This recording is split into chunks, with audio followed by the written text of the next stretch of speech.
I'll just go ahead and preview the agenda. We'll do our standard welcome and attendance, approval of previous meeting minutes. And then I'm going to give, Mummy, do you want to give an overview of your budget request or do you want me to cover it?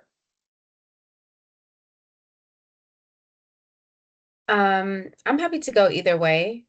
Okay. Do you want to start and then I can just add any additional things that I covered in my budget request that were not in yours? I know there was quite a bit of overlap. Yeah, I will do that. And then we'll talk about some COB initiatives that, we've been interested in or talking about, things that we can sort of try to mobilize ourselves, but also things that we put into the budget request for staff support for. So we'll talk a little bit more about that. Some upcoming community events that we could triage, looking at community engagement. And then I actually don't think I'll have updates other than that. But Mummy maybe can give us, well, I don't know if we'll be able to preview the upcoming cases, but we'll just go from there. Any questions before we get started? Great. I'm sharing my screen, so I'm gonna have to do attendance informally. Commissioner Smith. Present. Commissioner Shockin. Present. Commissioner Montgomery. Present. Commissioner Ortiz. Present. Commissioner Evans. Danny. Commissioner Tandy. I knew my name. And Commissioner I was waiting for that. Present. I normally go alphabetically. Okay, wonderful. We are missing Commissioner McCullough, but we have a quorum, which we only need for meeting minutes. Did everyone have a chance to review them? Yes. Any errors, corrections proposed? Do I hear a motion to adopt the previous meeting minutes, approve them? I so move. Second? I second. All right, all in favor of approving the previous meeting minutes? Aye. Aye. Any opposed? Any abstentions? Great. Okay, we'll jump in here. So mine was called follow-up because Mummy had, this year was a little bit different. Normally, in previous years, I have gone and provided our budget request input alongside Captain or Chief Penn and ACPD in the public safety budget. Because Mummy is being moved from the county manager's office under the county board, she provided testimony. Actually, I'm not entirely sure if that's why, but she sat in on that meeting and gave her overview of the budget request. And then we were included also in the overall commission budget request. So we were with the Commission on the Status of Women and the Commission on Disabilities, both of which were very interesting. And kind of good peers because it was, cross-section of sort of vulnerable groups. So it was interesting, but we reiterated, requests that we've been putting in for several years now. We keep being given this sort of arbitrary $40,000 budget that's just not quite enough. The objection to the 1% NACOL standard has been that it's not needs-based. So we just gave our sort of reflections on that. I'm going to go through these with the kind of messaging we delivered, and then I'll give you a chance to add additional or go back. Is that cool? All right. So we opened with a thank you, recognizing that they have, moved from, kind of the original stance and evolved with us to try to be more supportive of the work as it unfolds, including, more provision for independence, interim financial support for our temporary and sort of contingent funding, both for the contractor staff or the temp staffing we've been using for the administrative report catch up, and also the bias and traffic analysis stuff. And also just broader partnership that we have not been put under undue pressure, for time sensitivity, things like that. So we are grateful to the board for that, but those decisions reflect the board's belief that civilian oversight should be meaningful. The proposed budget does not quite support that. So, we looked back at sort of what the budget has been. We have kind of consistently been underfunded and overperforming. We reiterated that, other oversight bodies, including, policing auditors have come to us, to reflect that we are very productive. Most of those are older than us and have more resources. But for example, Mummy, recently went and got legislation through the House and Senate that's expected to be signed. And that as long as all of this funding is directed around our budget, we cannot generate an appropriate needs responsive request. So I learned during this budget hearing that the funding for the temporary staff was $40,000.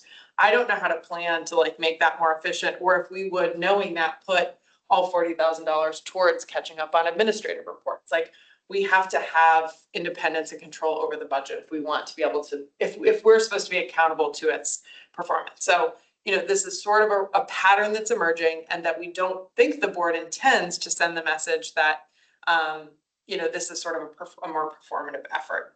Can I ask a really basic Yeah, question? yeah. $40,000 obviously doesn't cover salaries. Is that No. all under the That's it. IPA? Operating budget, not the personnel budget. Okay, so what does it cover? It's Legal fees, office supplies, mommy being able to go to the NACOL, conference, things like that, but it's not really enough to do anything substantive with. What do you want to, okay, what do you want? more Well- to do? Yeah, What do we want to do more of? Let me get through this. okay, okay, okay. Can I just, sorry, Yeah. just one question. Do other commissions get money? And is it the same, or how they come up with the 40? The $40,000 was completely arbitrary. I've not heard, Mummy, do you know where the $40,000 number came from? I think it was an initial allocation. Nope, I sure do. This is a moment in history.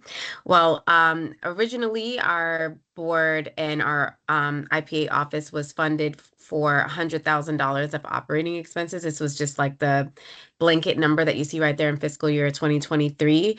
That was predetermined before I even came on board. So the following year, we were mistakenly not funded any money. I think my perspective was that the $100,000 just being a blanket number that was like set was going to roll over, and that was not the case. It did not roll over, and so we were mistakenly funded with $0. In order to, when I caught that mistake, we were given $40,000 by the county board to kind of just like make up for the lack of funding. And it was enough to kind of get us by, because we were still kind of in that operationalizing phase of, doing the training and that sort of thing. We weren't really out and about or hadn't really gotten knee deep into investigations as of yet. So it was just kind of meant to be like a Band-Aid to just get us through the remainder of that fiscal year. And then the next year is when we started making our actual funding requests. Requested $78,000 just based on the projections of what we had been spending, but our recommendation was that we should be funded at 1% of the equivalent. So not taking out 1% of the police department's budget, but the equivalent of 1% of the police's operating budget or their non-personnel budget, which is usually around 100,000 or so. And we made that request in 25, we made that request in 26, and then again in 27. And then in 26, instead of the, let me go back, instead of the 78K, we were given the 40K again, I think also by mistake. But the point that I'm trying to make here is the $40,000 has become like a baseline, and that was in a complete error. Like that was just meant to be a Band-Aid to cover the missing allocation for fiscal year 2024, and then somehow it became a baseline.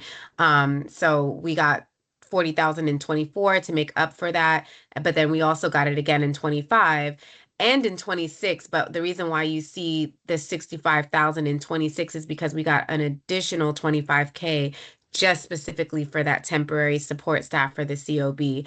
But for all intents and purposes, in terms of our operating expenses, it's been $40,000 for 3 years in a row. And the proposed budget this year is also $40,000 for reasons unknown to me. But we have continuously asked for 1% of, or the equivalent of 1% of the non-personnel budget of ACPD. So I misspoke earlier, the $25,000 was the contingent funding, but basically this is 2 Band-Aid size funding, where like the first time when they forgot to give us a budget, 40,000 was what they could mobilize from their remaining contingent budget, which is the same pool of funds that we got our 25,000. So it's just not an intentional budget. And what we had requested was $135,000 for, which would be the 1% NACOL equivalent. In the conversation, recognizing that, I mean, when I think about the money that we need and would spend, we do still need administrative support. Like we need that $25,000 to keep up with our administrative reporting requirements. We also need additional support for community engagement, recruitment, and some of that would be through a social media presence. Like I don't know exactly what that looks like, but I do know that, we basically keep spreading Ethan and Mummy thin across administrative responsibilities when their job functions are for much higher caliber work. And they can't get to that high value work because they're covering all of the sort of administrative, like quotidian needs. And so we did some horse trading with Matt, in real time. And I said, we had originally asked for $135,000 and 2 staff, a management analyst that would support the COB and a deputy IPA that would support, Mummy. I would be perfectly content if for now that COB management analyst continued to be temporary staffing. We've had good success with that. We can put, a couple of different people on different tasks. Like, I don't know that, our current support staff for the administrative reporting would be the same skills, compensation as, for example, recruitment, community engagement. So saying that, like, we're fine for that to shift instead of being a FTE, full-time equivalent staff, which is hard for them to get approved because it's a recurring line item. The deputy IPA, very much needed for that role. For the management analyst, if that support is always temporary funding, that's fine, but put that temporary staff funding in our budget so that we can triage, right, like what those needs are and don't have to go through the county's sort of procurement and arrangements in order to do that. And when I say the counties, I mean that Mummy would control that versus, other staff within the county. So looking at what we wanted that person to do, right, we're looking at the paralegal services that we have, providing the administration, coordinating community engagement, and launching independent social media presence. I mean, the social media presence idea is something that I do think could go a long way to patching, our ability to get out into the community and publicizing some of our recommendations and opportunities to engage with us. One thing that came up was the idea of measuring our performance based on community trust in police. And I actually think that's a great idea, but we would need the resources to establish a baseline. Like, what is the level of community trust in policing? I know large populations of Arlington that do enjoy strong trust in the police, and we have good reason from our interactions and from the community groups we work with to believe that many subgroups of the community do not enjoy strong trust in police. And if we could do engagement that was targeted to understanding what are the roots of that outside of these cases, like, we with ACPD acknowledge that the cases we review are sort of like the worst interactions, and they're a small proportion of their overall interactions. But that doesn't necessarily mean that's the only thing driving mistrust in policing, or that those specific cases are representative of the full cross section. So doing some of that engagement. Yeah. So way back when we first started, we talked about trying to see if we could get like interns. Unpaid interns. I hate unpaid internships because I think they're terrible. Don't get me wrong. But if they did it virtually or something like that, and I don't know, we didn't really go too far down the road figuring out if we could do that, because I can't imagine that there wouldn't be people who are doing poli-sci majors or, any kind of source of things who wouldn't want to take on a project for us or do the social media or something like that. So I don't know, I'm just putting it out there. We had talked about it, and I don't know if we didn't do it because it wasn't doable or we didn't do it because we just had too much going. I think there are issues with whether or not that's allowed, but I also just think like this work needs to be funded. No, don't get me wrong. Yeah. I do think it needs to be funded, but I think you also need to think. Well, we've set a But I bad think- precedent for overperforming and No, I being get it, under I get it, resourced. No, That I get it. it jeopardizes the sustainability of our work. No, I Right. totally get it. I'm just saying, for creativity of Yeah. other options. But yes, we did. Interns also require supervision, though. Yeah. They're But not I free. volunteered to do it. Right. I volunteered to supervise one. And so, yes, you need somebody who can do it, but I volunteered to do it. Yeah. And because like I'm retired, so. Yeah. And I don't know, maybe other people part-time. I'm just throwing it out there. Yeah. We had talked about it but it is not the solution, obviously. Yeah. Well, I mean, the other thing is like we have met with, members from the NAACP, from Restorative Arlington, from Arlingtonians for Justice. We've attended some of the events that they put on, for example, but, planning and facilitating that kind of engagement where we could participate in a more substantive way, where we could have partnerships with them. Restorative Arlington has done a lot of work to look at what the kind of justice issues are in Arlington and what solutions would improve, that are very related to our work, right? Improving trust in the law enforcement sort of system. And so being able to help facilitate building those partnerships. Recruitment, we have had a non-voting vacancy since we started. We now have 2 non-voting member vacancies. And the point of that role is so that there's a voice on our committee who has experience from law enforcement, but isn't defensive specifically of ACPD, right? They don't have a conflict of interest, but they can weigh in on what the police, experience or perspective is. We get a lot of that from, Albert and ACPD, but it's sometimes hard to have confidence that they can separate independently, right? It being part of their organization. And so those are important roles, but also we have to have, some pipeline of member interest and visibility, because this isn't something that people can do forever. Jim moved away, Martine moved away, Ian moved away, right? Like we have to have more people be aware of our work if we want them to engage with us, either as community members or as volunteers. And then just like, again, providing the administrative support for these meetings and, annual publications, things like that, would free up Ethan and Mummy to be doing the higher value work that we hired them for. So, we tried to highlight the impact of, continuing this sort of arbitrary and marginal budget with no additional support staff. Largely that the progress we've made so far is not sustainable. In parallel, I've been asked several times, for example, am I willing to continue doing this work? And as a representative of all of you, it's like, the Arlington County Police Department is continuously, increasing in resource allocations. Matt DeFronti acknowledged that like they made substantive increases to both police and fire. And last year they raised their salaries, which was something we were totally supportive of. But in proportion to resourcing the police, and JD made this point during the hearing, was, the collaborative and parallel efforts that go on between us and the police are both part of public safety. And so if that's their commitment, it needs to match that. Having our budget functionally cut, which actually it's more than 38%, because the funding for the traffic stop analysis wasn't part of our budget. It was funded externally. And if we don't have the budget, we have no guarantee that we can continue to do that work.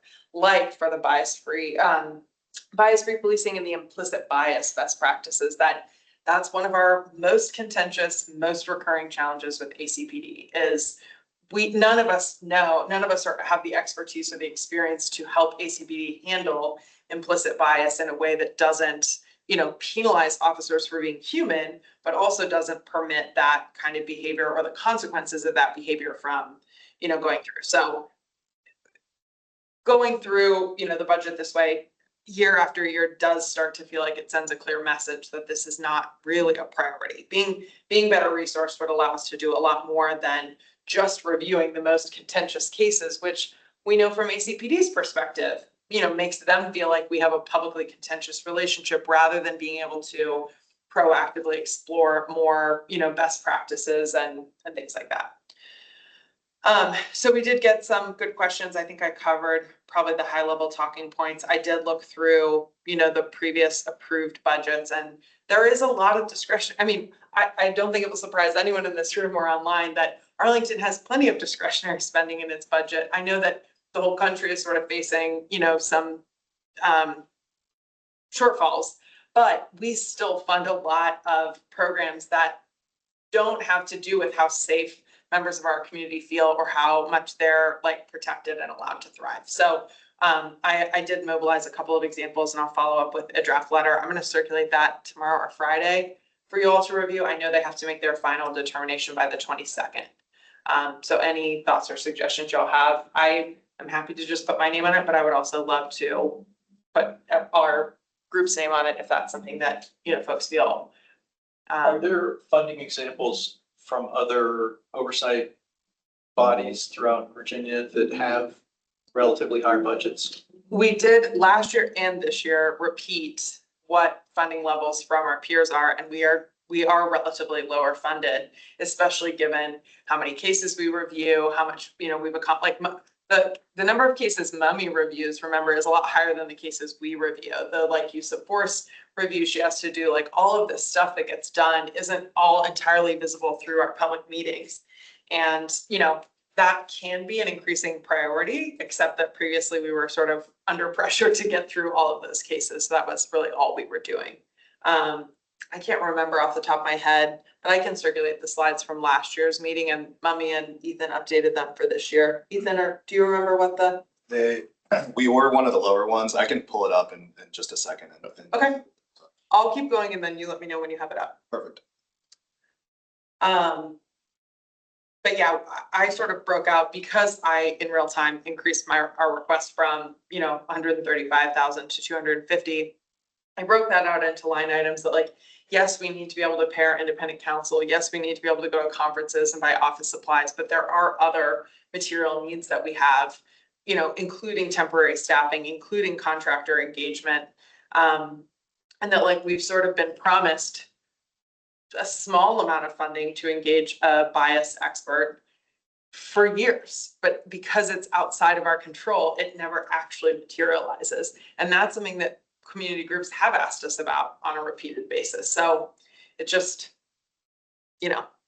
I believe that each member of the board, with their questions, reiterated that they do think this is a priority, but I think we maybe just have to make their job a little easier in seeing where that money should come from. If the notion is that this is zero sum. So that's what I tried to do from last year, is that, like, we have an annual recycling event that we fund for awareness of how to properly dispose of materials that's bigger than our budget. Like, a couple of years ago, we funded, pickleball acoustic walls that was like 3 times our budget. And it's not that those aren't things that make Arlington a nice place to live, but that is for, often it's geographically located where people do live in the kind of lower crime neighborhoods and feel, get to enjoy the benefits of Arlington's affluence. Assessing the other funding priorities does focus good attention on our needs. It does. But, like, I love recycling. I absolutely think it's a priority. I don't think these are comparable, needs. Yeah. And now I might have somebody barking down my door, but I'm prepared, these are things that I would be prepared to, justify. Does the board at the end, because I did watch your discussion, did they specifically ask for itemized, initiatives that we would use the money for, or something along those lines? They didn't. I think we talked through it, but because of the comment about local budgets being a zero sum game, I felt like if we need to redline and highlight opportunities from previous years where they could look, I'm happy to give those suggestions. Although I do think it would be helpful for us to say, here's what we would do with the money. Oh, it is itemized in Yeah. the letter. Okay, yeah. yeah, we need to do that. Yeah. Selena? I think Annika was first. Oh. And then I'll. Oh, no, you good. So I guess I sort of a process question, because it seems like, and I actually did look at our statute this afternoon. It's not really clear who's supposed to be involved in preparing the budget and submitting it. I mean, clearly, like, the county manager submits the budget on our behalf. But we haven't been involved until now, until the budget was already submitted. And it seems like I would like to have a discussion about what our role is as the commission, because you submitted the budget, but you didn't ask for our feedback. Well, Mummy, do you want to interject here? I think that we do provide inputs to the county manager's budget before it gets submitted, whether or not that input is accounted for. I'm just saying that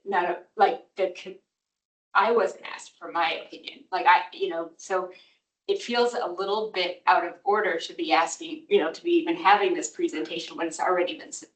Yeah. And so I think I would like to see a discussion about what our role is, and recognizing that it's not in the statute.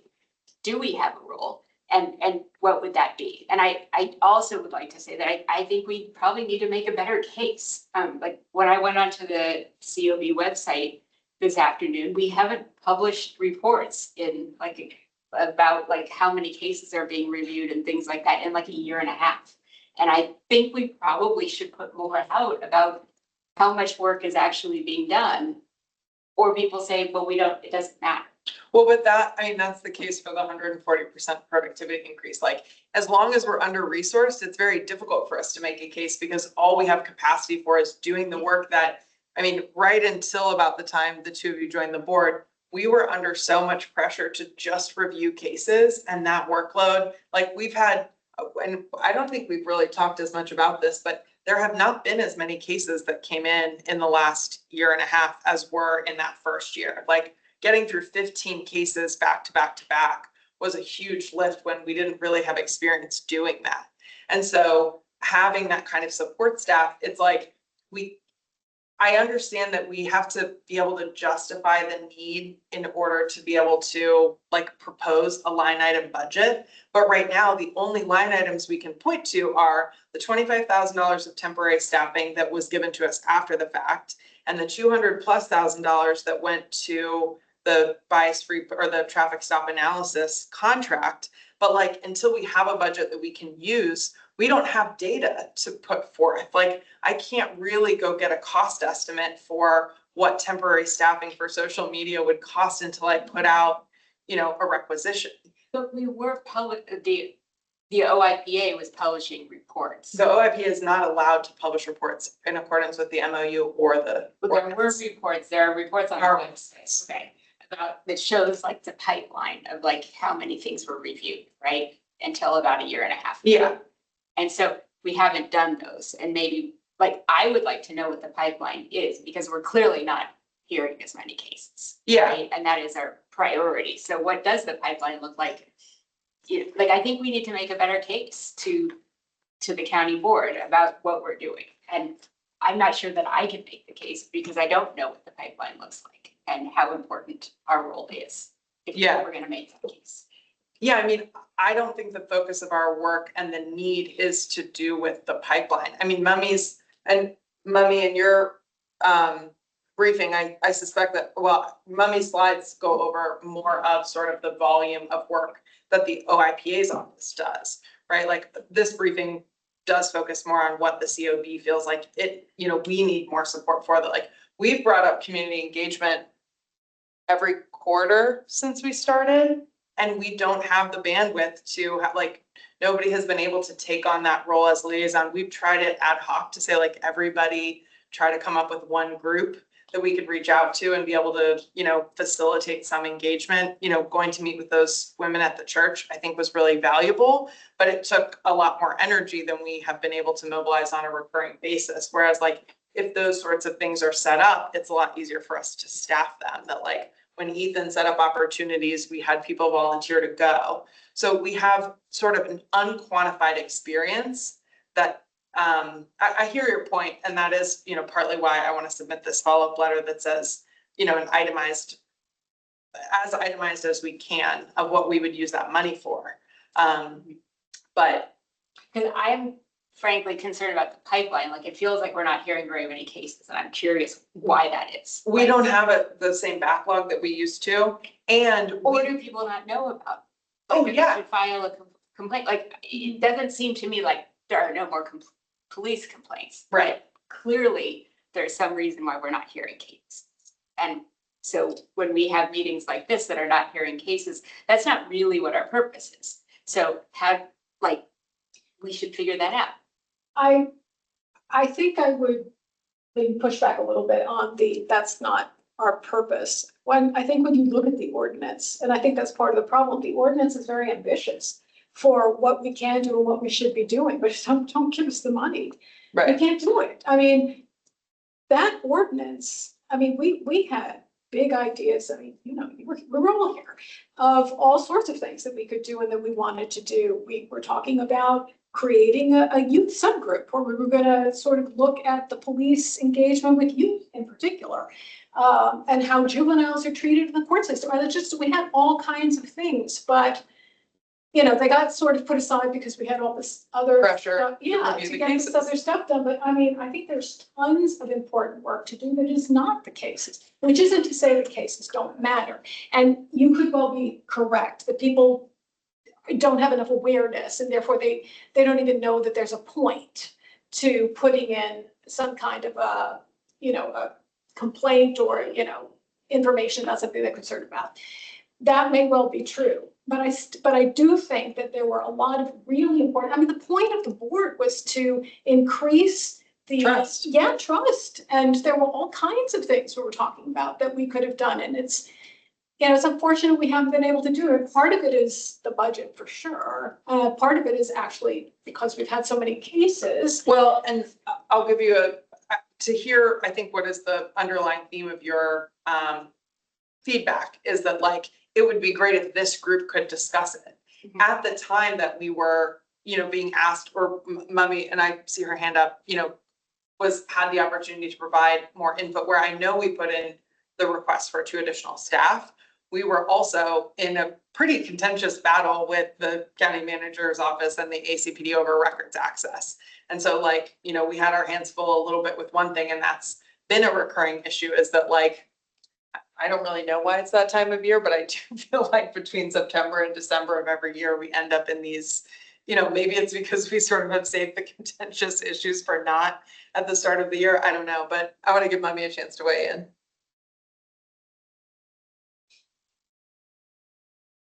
Thanks. I feel like there are a lot of things that need to be addressed in the comments that were made. I just want to make sure that our record as we walk away from this conversation is clear, because I think there's a lot of potential for confusion with this dialogue. I think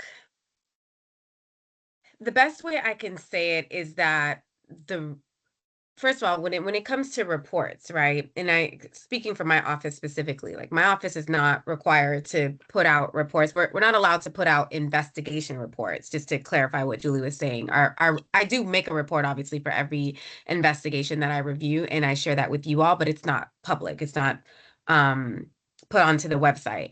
However, in order to still have some level of transparency or engagement with the community, I, on my own accord, was doing quarterly newsletters, I was doing annual reports, and then I was also sending out internal kind of quarterly reports on the investigations that are not necessarily funneling down to you all, but the ones that I review. So like on a large scale, I'm reviewing about 90 to 100 public complaints a year.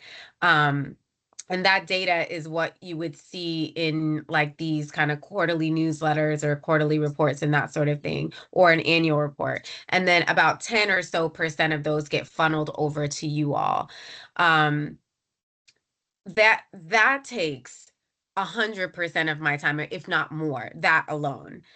So when we didn't have staffing, right? Like consider the fact that when Ian left, it was just a 1-woman show for almost a year. So that time where you're saying we're putting out no reports, respectfully, I would have to say you have to put that into context into where we were and what we were doing.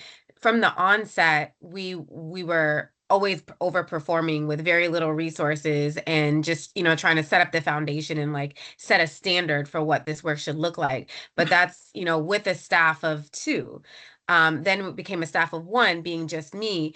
With investigations taking 100% of my time, there is no physical way that I can also be crunching data to do these reports, because that takes a data analyst, which we did not have a position for, to crunch the data and crunch the numbers on the investigations. Like there's a lot of stuff that goes on behind the scenes, which I'm always happy to like share with you all if you're ever interested in kind of like what goes into all of this. But I think like there is some level of information gap that, I'd love to kind of have some thought partnership about how to bridge that gap, because you all see a lot of the end result, but not a lot of all of the stuff that goes into it. Julie may mention like legislation was passed, and it actually was signed, both pieces of legislation, by the governor. I just found out yesterday and the day before.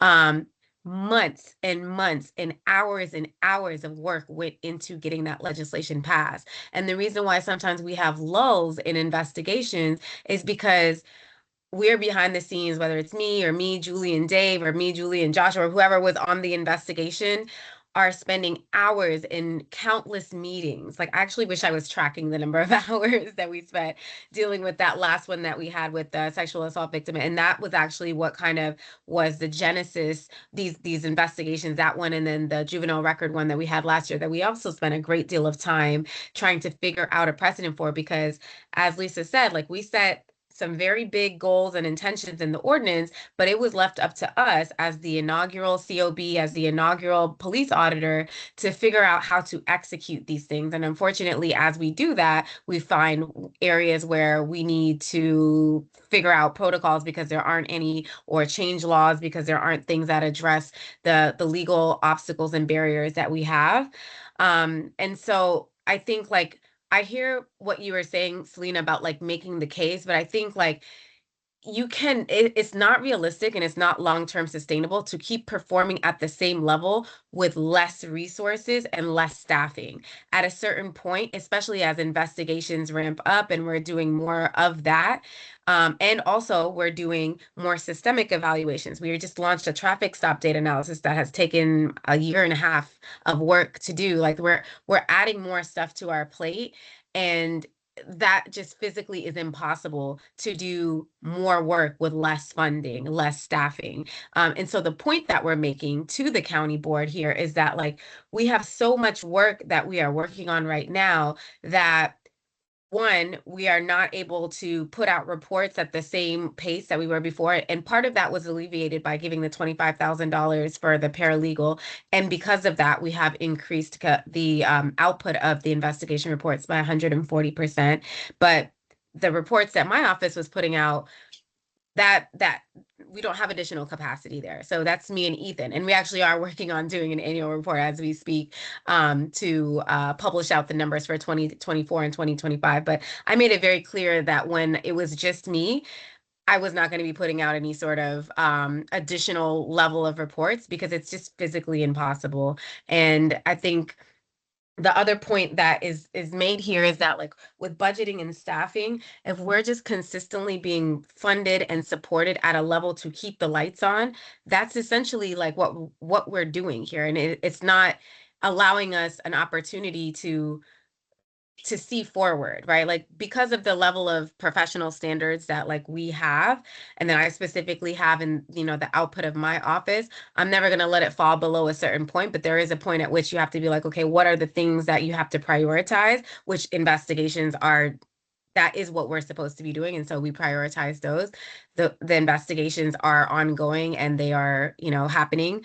And so that, that can't falter, but additional reporting, that is unfortunately just the output of not having enough staffing and resources.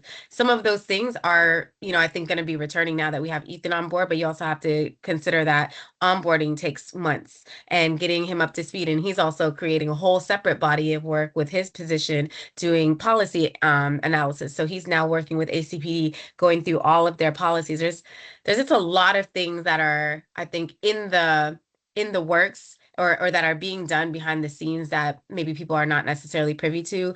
And then just the last theme that I'd like to end with is like my main point kind of with my presentation before the county board is that civilian oversight is public safety, and it's not a one-time investment, it's a long-term investment. So in the same way that ACPD is being given additional funding to sustain and grow, we should too be giving additional funding to sustain and grow, because that's how we stay, on the same level and being able to keep up with things that are going on within the police department and to produce these outputs that we're talking about. But if we're constantly, and then like for me, even as an auditor, if I'm constantly working on investigations, like that's just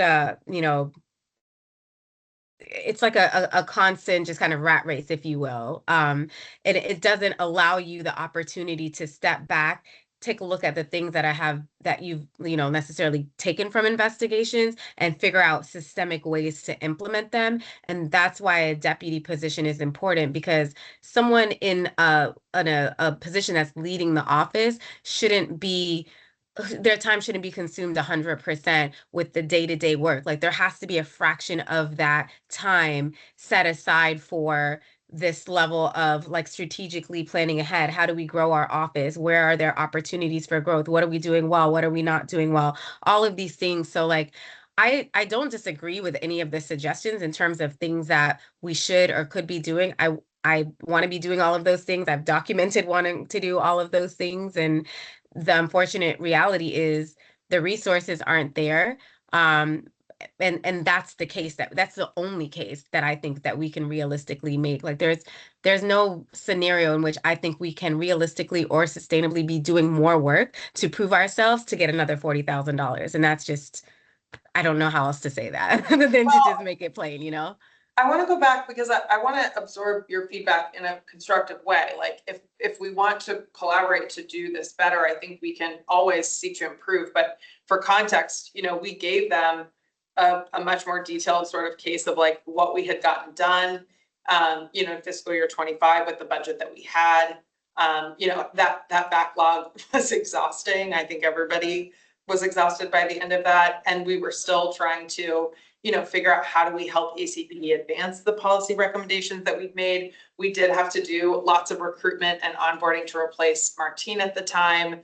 The interviews for that took time. When Ian left, the management analyst screening, right? So we gave them sort of a detailed accounting of what our time was going towards, how, this was sort of a cross section of what was in the ordinance and how we were performing against those things because of the level of budget resources that we had, the kind of ongoing policy, the significance of the work that we're doing, upcoming special projects. Again, this has been in the works for 2 years, and because it's not part of our budget, it doesn't get executed. This regional comparison, and Ethan has the more current numbers, but I think this is useful because it shows not just our regional peers, but our national peers. Everybody is more resourced than us, and no one is more productive than we are. Right? Like they have more staff, they have more funding, and they're reviewing fewer cases. Do you want me to share my screen real quick? Just to show the recent numbers, because it also shows the size of their department, what percentage of their department's budget they get, that type of stuff. So I'll pull that up. Just 1 second. While you're pulling that up too, I did want to touch on that real quick, just to give some context, because this was actually a question that we got during my budget hearing. That Maureen asked, the county board member, just kind of like, if you're saying that more funding leads to more output, I'm paraphrasing what she asked, then how come it is that the case that you all are producing more with less funding, which I thought was a very interesting question. And I think like it gave me an opportunity to provide a little bit more context and narrative, right? In Virginia, with the exception of DC, that's been more longstanding, and Fairfax, that's been more longstanding, but Fairfax also kind of regrouping a little bit with their civilian review panel. Civilian oversight in Virginia is a very new concept, like since 2021, so very like much in its infancy.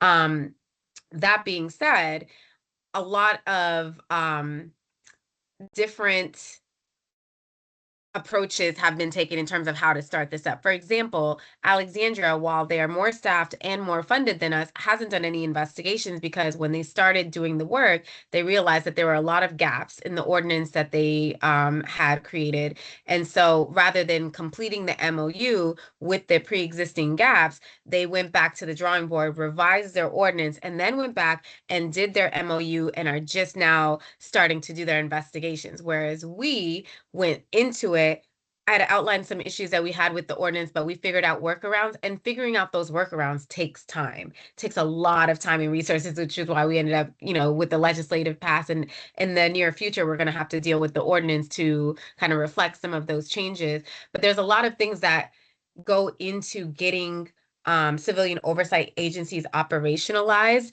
and that takes years. Like I remember Ethan and I were speaking to the director in the DC office and just asking him, like, when do you think you all were kind of more kind of operationalized and felt like you were up and running? And that's with significant staffing and significant funding. And he said at least 5 years. And so think about the fact that we're just now entering our 5th year in July of 2026, and that we've been making do with very little resources and still performing highly. In Fairfax, for example, they review a very few number of cases because they only review use of force. So theirs are limited in scope, whereas we review all public complaints that come in. So there's a lot of differences in terms of how things are set up and what sort of like procedural posture, for lack of a better word, it is. But the point that I wanted to make here is that it takes a lot of time, in addition to resources and staffing, to get civilian oversight agencies up and running. Like this is very par for the course. This is very normal. And I just wanted to give that context to help kind of level set in terms of expectations. And I don't want anyone's takeaway to be that we are underperforming because the numbers don't lie. We are overperforming. Mommy, can you remind me what month it generally, because I know it's not, the other thing is this process doesn't always happen like at the same time. And how much notice we get isn't always the same. I think it will be very helpful that this year Mummy's office reports to the county board and not the county manager, where some of our tensions were maybe not inviting like enough notice to say, COB, like, take a look at this budget, you know, it has to go in, like, a lot of times that has been on very short notice. Mummy, what month did you submit any input to Mark's budget this year? Or 2025? I'm looking at that now. That's what we'll forecast, It's like. usually that the process usually starts around like October or so in the fall. I know that whether it was me or Ethan, we did send it out to the COB, but you know, remember that our budgets are joint, like we share one budget. And so typically just because of the fact that we're like the professional staff, we would handle the like inputting of the numbers and the formal submission. But in sending it out to the COB, and I know we've mentioned it a couple of times in meetings, that's always an invitation for folks to chime in if there's anything that they think needs to be adjusted or if we need to be asking for more. As Julie mentioned, this was my first time actually giving a presentation before the board, and I just found out that I was going to be doing that maybe not even 2 whole weeks before I actually gave the presentation. And so that aspect of it was a little bit more rushed than what I would expect for it to be in the future. And so I'm always happy to like share my presentation with you all in advance and, you know, get any sort of input or feedback or, you know, I shared it with Julie and that sort of thing and Dave, because we meet more regularly and I'm able to get their feedback kind of more directly. But just because Julie and Dave are the chair and the vice chair doesn't mean that that anyone else is any less welcome to provide input into the budget process. But that's typically how it happens. So in October or so is when we start having kind of conversations around what the budget would look like. I'm gonna look through my emails here to see when it was that it was actually submitted, but I would guess that it was like around the beginning of the year because I think Mark released his budget proposals, Mark Schwartz, the county manager, in like maybe mid to late February. It was December. Yeah. Well, I think maybe we might want to move on to COB initiatives because I think, Selena, to your point, this is an opportunity for us to talk about like, if we don't get additional staff and we are sort of solely dependent on the volunteer efforts, and I think we've done this at least once a year, is like, what are people's areas of interest and enthusiasm where, you know, you all might be interested in taking on some kind of individual facet? Because Dave and I do, I think, sometimes get like stuck in like the administrative things of, you know, interviewing new candidates, you know, whether that's for staff positions or voting member positions, you know, reviewing cases, coordinating with the board. Like, I think we could collectively do more. I know several of you have maybe more different time than I do. I keep telling my dad when he says he wants me to go on trips with him that when I retire, I'd love to. So I want there to be an opportunity to be more participatory.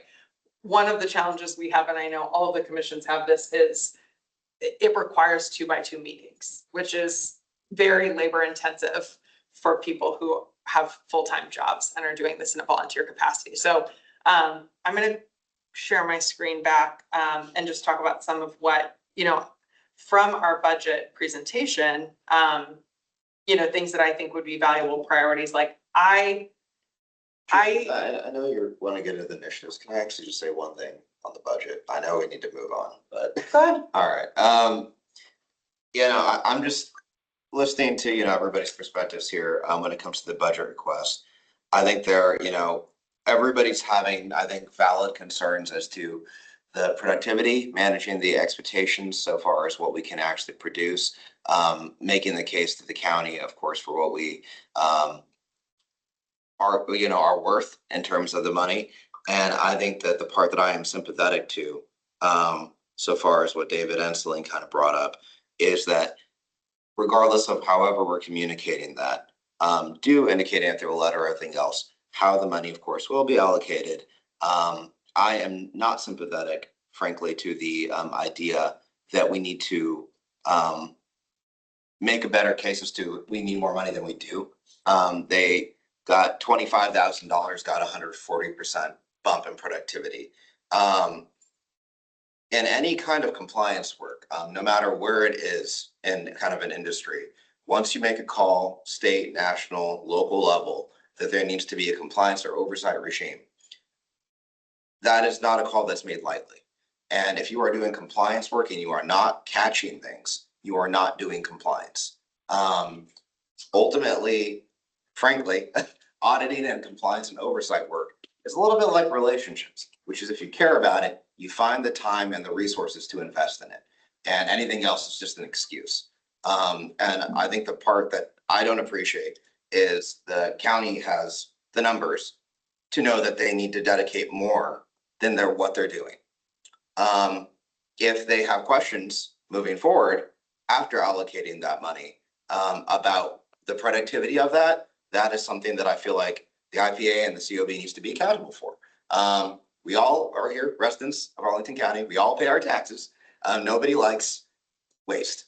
What I also, frankly, am not appreciative of on the other side of the spectrum, though, is I would like to avoid, if possible, if it's not possible, fine, but I'd like to avoid doing the county board's job for them and making a determination or helping them make a determination of zero sum, what to cut, because they want to eliminate recycling to pay for public safety and oversight.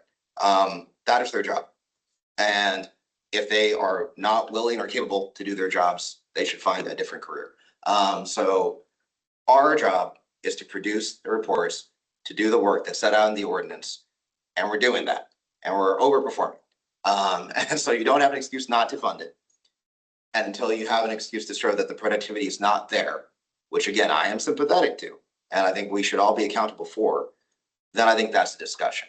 But I'd like us to move forward in a productive way to make the case, send the letters, say where the money's going to be going. I don't think anybody in this room needs to be on the defensive because we are overperforming, and that's just an excuse if you don't want to appropriate the money. And on the other side, it is the county board's job to allocate the money. And don't make us say you have to, Rob and Peter pay for Paul. It's like that's your job. So I don't appreciate if the idea is or the implication is to put us in the position or any commission in that position. It's really just a matter of, do you value oversight, compliance, and catching things and public safety? And if you do, then yeah, the money needs to follow where the speech is to be on there. So I'll just end with that. But I think it's a little bit, I guess, pushback on one side, a little bit pushback on the other side, a lot of agreement in the middle. That moving forward, obviously, we will all take pains to be a little bit more plain and the kind of communication of that accountability where the money's going. But at one point, as much as many other people try to phrase it nicely and say mistakes were made as the county, if you make too many mistakes, it's neglect. And if you make too many mistakes intentionally, it's not a mistake at all. And I think that's kind of my frustration and where I personally am with the budget, but Josh, move on. that's how we came to our kind of representation here, that like the proposed budget does not match the narrative that we're being given. Yeah. This wasn't our strategy this year because last year trying to make a more detailed sort of line item, what are we charged with doing, which was a large cross section of ambitious work that we're not able to achieve, didn't work. And some, the board has, turned over membership and we have new folks. I found it the most frustrating input I heard at the board meeting was local budgets are a zero sum game, because that doesn't actually conflict with the notion that if this is a priority, it would be in your budget. That for years we put money numbers in front of you to show that our peers don't do as much with the money that they do. And that when you give us a little bit more money, we get more reports done so that we can do that. I mean, I personally don't think members of the community really want to read through those reports. I think that they consume information through social media, and that's how the police communicate. People don't read the police's reports. They go to their Facebook page, they follow them on Instagram, and like having that kind of support. I agree with Mark Schwartz's suggestion that like, if over time you want to measure our performance, it should be, are we effectively able to increase trust, you know, within the community? But then we have to know where that's coming from and be able to do targeted outreach and policy recommendations. Like, the only reason I want to do this is it is sort of a last ditch effort. This is the third or fourth year we've gone in front of them and made this request. We started with, we're brand new, we have no data. Here's the national best practice for 1%. We came back, we said, here's the data, here's what we need more money to do that we're not able to do. We've tried this different ways. I would like to at least give them the evidence. I mean, I can't go through the proposed budget because the fiscal year 27 proposed budget isn't public. I can go back through the last 4 years and say, under constrained budget conditions, we still found funding for a lot of discretionary projects that make quality of life marginally better in Arlington. Why did they do it? I mean, I think we have to be realistic. It's political pressure. Yeah, oh, we talked about that in the meeting. To political We- pressure. We said, Really. we absolutely said in the meeting, if this has to be a political priority. And it's Right, lip but it means service. we have to build the constituency that's going to go, and because they're not gonna listen to us. I mean, we'll do this every year and they'll go, that's nice.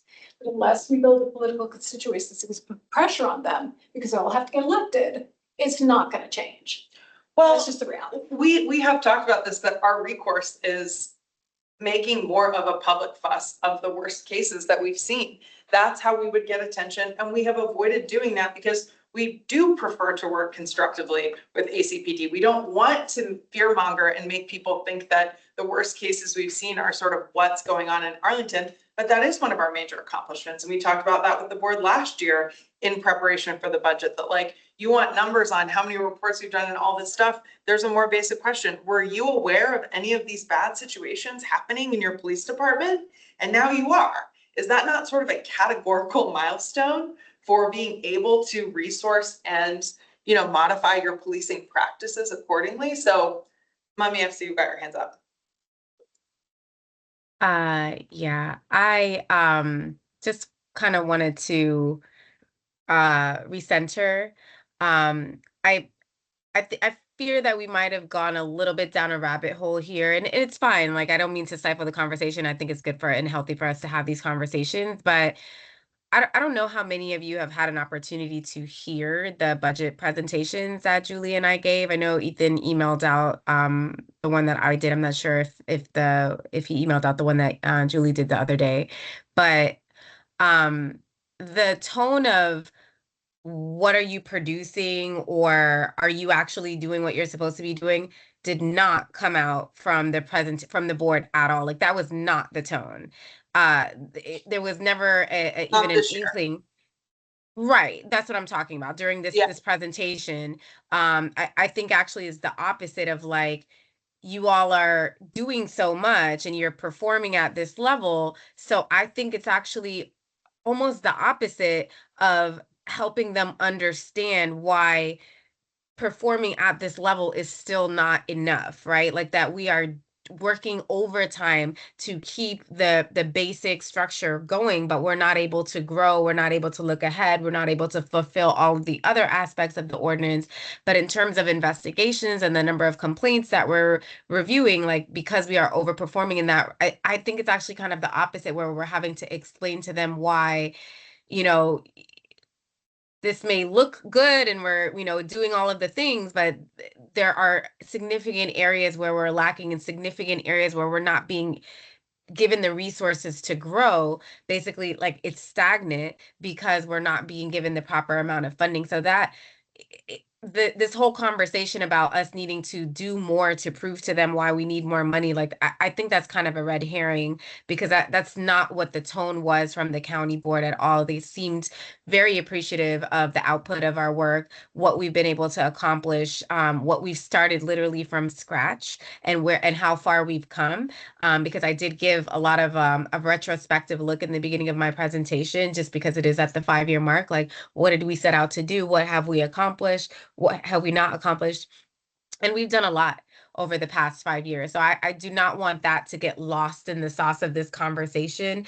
are there more things that we should be doing and want to be doing? Absolutely, yes. But it does not put us in a position where we need to prove those things in order to get more money. Like they already know that we need more money because of the things that we have done and the things that we need to be doing. But I think it's more of showing why it's important for us to grow in our support versus stay stagnant, and how not giving us funding or like funding us at the same level basically every year prevents us from being able to grow our work in the way that we're all talking about here. So it's a different narrative that I certainly walked away with, and that I certainly feel was conveyed by the board, than what I feel like has kind of been more of the tone of this conversation. So I don't want the takeaway for anyone who hasn't actually seen the presentation to think that there was some sort of level of scrutiny on the output of our office. That was certainly not the case. Yeah, I mean, if I had to guess, I mean, we were sort of joking about horse trading in the meeting, but we offered some trade-offs to say, you know, what we would prefer. My guess is that we get our regular $40,000 budget. We get some temporary staff funding that's not part of our Yeah, budget. I do think we are going to get some more money because of the advocacy that we made this year too. So there is hope, Lisa. There is hope. But we'll see. I think they're going to be finalizing the numbers relatively soon. So as soon as I know something, I will let you all know. But whatever that number is, like we're always going to continue to ask for more because it's always our aspiration for us to grow. So it's never going to be enough until we have fully, you know, materialized what we set out to do. And then we'll still need more to sustain it. So Yeah, Can I ask you a question? And I'm somewhat chagrined, but I haven't spent as much time on our website as I should, but do you have access to change that, or who actually? Yeah, oh, yeah. Okay, all right. And does the county like give you any restrictions, or can we put like, because I think to Selena's point, there are more things that we could put on the website just that we've already done. You know what I mean? Like that would help to the extent there are folks out there that don't know. Now, I think we're gonna get in a minute to the social media stuff, which is a whole different level. I mean, going to a website is actually ironically asking a lot. But that's like one thing that I think there's some more like the 90 cases. Like, I don't think that's up there, is it? Or No, not explicitly in that way. And if we do want to get creative about what we want to put on the website, we certainly have the freedom to do that. and you know, that should. to be a me, the discussion. ROI of the website is low. I mean, we don't have access to monitor web traffic or anything like that. but Like return on investment, but Uh-huh. like putting. the more website in and emphasis- of itself is very limited in terms of the formatting of it. Yeah, It's I not like, yeah, I mean, it's look at it, it kind of looks. yeah, it's Yeah, it kind of just- honestly, it's yeah. kind of outdated and whatnot, but the county, you know, requires us to use that format.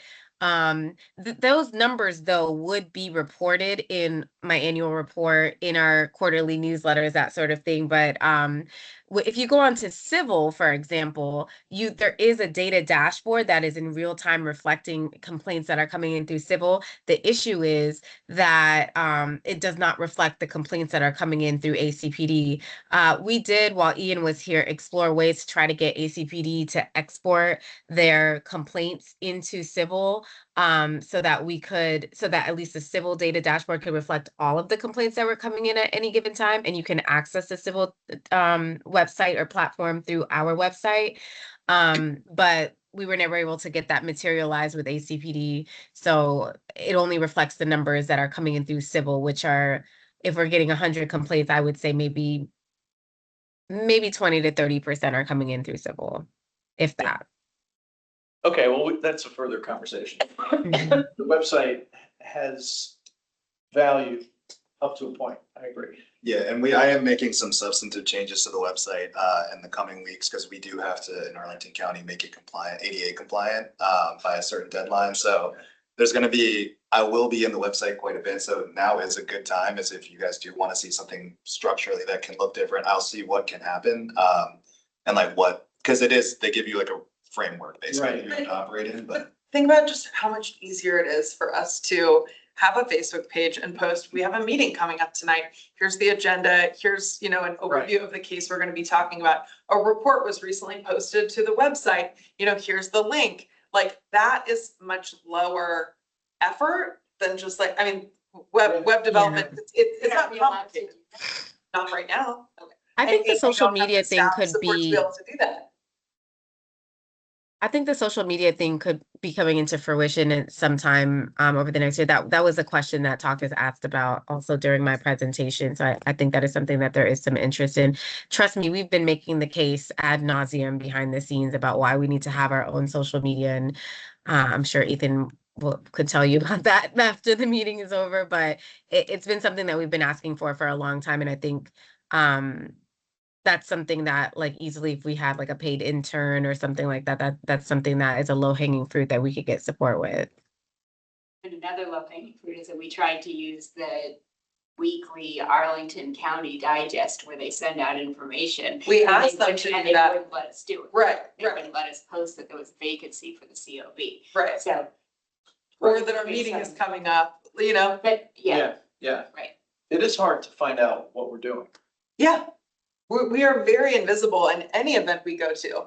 What we hear is people don't know that we exist or what we do. And it's not something that like, it's somebody's at a festival, right? Like whether it's in Clarendon or the Blues Festival or, you know, we did have that one meeting where we had a bunch of people come and they asked questions. I'll tell you more than half of that room are people who are advocates and supporters of Right, us. right. And so it's like, you know, educating people on what this looks like. And Selena, to your point, people who, I mean, like the sexual assault victim in our case, I have no confidence that she knows that we are available or have a support, or that it could have maybe gone to redress what she had been through with the police. So, you know, I think your point is very valid. I think, you know, one thing we can do in the beginning, you know, we had these 3-hour meetings to discuss each case.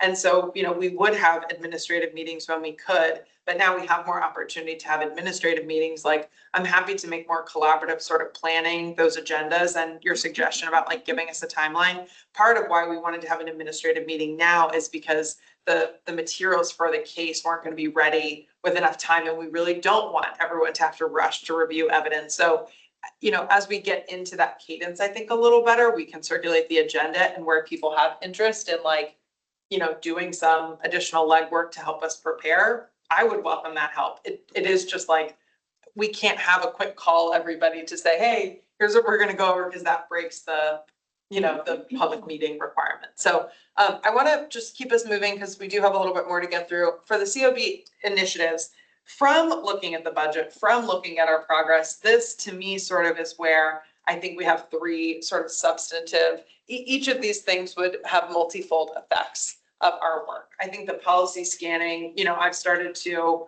like use AI a little bit more, and, you know, we can use some of those tools and resources to address, like to Lisa's point, I don't really love not having staff, but if we're not going to, you know, getting creative about how we can do that, but looking at what are other agencies struggling with, how are they handling it across the country. I think being more proactive and having conversations with ACPD about things that didn't come up in a case is an opportunity where they're not as much on defense and can, you know, figure out how does this fit into their current policy. So I would love, you know, we may identify a short list of kind of topics like we have there, you know, bias free policing, like what are the solutions other people are implementing? And that is something I think, you know, 1 or 2 of us could probably collaborate on the way we do on cases to say, let's go look into, you know, what's been done in other cities. How does that fit into Arlington's, you know, purview? Is it relevant to our community? Would it need to be scaled differently? And then be able to have communications with ACPD. Are there any sort of questions about what that would be or relative value? You're talking about policy scanning? So that's pretty open-ended. I mean, I don't know where exactly it'll go, but I mean, I think there's things we could look at. I did start looking at the old recommendations that were made by the police practices group. And, you know, I mean, some of these things are sort of lumbering forward through other means. There's nothing that really immediately jumps out as, although they actually talk, and this is back in 2021. Right. Actually 2020. There are some things that are, they talk about mental health issues. They talk about traffic stops. So the traffic stop stuff we've got up review. We're almost about to learn. Yeah, I mean, so that's being handled. There's a lot of mental health issues Some of these are larger than what we have in our purview. I mean, I haven't fully gone through this, but my sense is the thing that makes the most sense in terms of policy are issues that come up organically, like we've seen, that do arise from the cases. And we've got enough that have already come up that we can work on, like the bias-free policing. I mean, that to me is still incredibly important.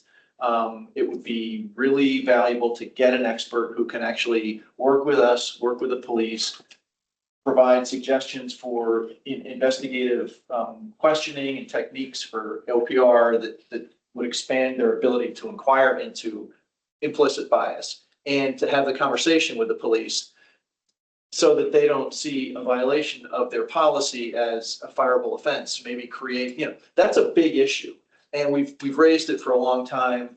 And it still sort of hasn't happened, but I'm not saying that we can snap our fingers and make it happen. But I do think that, there are other things that may come up like that. So Yeah. I'm not really sure exactly how to go forward with that. I mean, it is tied to the budget. It is tied to what we've already discussed. I think it would be really interesting and valuable to put together a briefing to sort of recap what the police practices group looked at. One of their recommendations was that we have 4 staff, and like what happened to those recommendations. Cause I think Andy at some point responded to them in writing. That Yeah, didn't mean he yeah. had to address them, but he had to respond to them sort of like our reports. Right. So I think a briefing on that would be really interesting, but relatedly, I think there are existing initiatives within, Arlington County that could be magnified and that maybe our advocacy could go towards expanding that, like our current mental health, like crisis response unit. I think it's Marcus, I forget exactly what it's called, but they have one contingent and they are from 8 to 5 Monday through Friday, which is not typically when, the mental health crisis response demand is highest. And so looking at, their efficacy, that's something that like we could help them magnify. And it would be something that on social media, we could put out is how many calls per service did they have in that period of time? Can we survey, folks about like whether it's the Department of, Health and Human Services, whether it's, other support groups in the region, like it could be a qualitative survey, right? But to sort of justify the need for more resources, similar to my argument that the police and fire, the public safety continues to get more resources, but it doesn't always get put towards the problems that we know exist. It goes towards the institutional momentum that these, that carry a lot of negative legacy with them. They don't go towards things like expanding programs that we know people like. We know they're working in other parts of the country. Denver has a great, program. I know Alexandria has a parallel. So that's where it's like looking at, just like we did for the budget, looking at what our footprint and program operation and impact look like compared to others is a great way to help them see, justifying a budget for things that are outside of our purview. Yeah, no, I agree. That's very helpful, looking at, the kind of funding that other oversight boards have. But just to reiterate, I think that the policy recommendations that we've made are tied to specific things that are problems here. And I think we want to make sure that that's the case going forward, right? Not just taking a solution somewhere else, but we want to make sure that it's organically driven by issues that we're aware of that are, on the ground issues here. Right. And some of those come from the complaints, but others could come from, like you say, doing a survey or something. I mean, like the traffic data is actually a big one, but we can't do those. Right. So, Well, and the county board just put out their biannual survey, whatever every 2 years is, and realized in our conversations that, it would have been helpful to include one question from us. And, would it have been, do you trust ACPD? Like what if it says no? What do we do with that? So that's where I think, our partners, the NAACP, Restorative Arlington, Arlingtonians for Justice, I think a lot of the like sexual assault, response folks, I bet they have qualitative inputs to share about like what people say about whether or not like that's a huge issue that's not specific to Arlington, but predominantly a lot of women don't trust the police to handle a sensitive, violent, situation. Like that's an area that probably has much less to do with ACPD's specific policies as it is an area of national distrust that's, historically very justified. Let me, This conversation about trust reminded me of something that I wanted to say earlier, but I think it resonates here in this discussion too.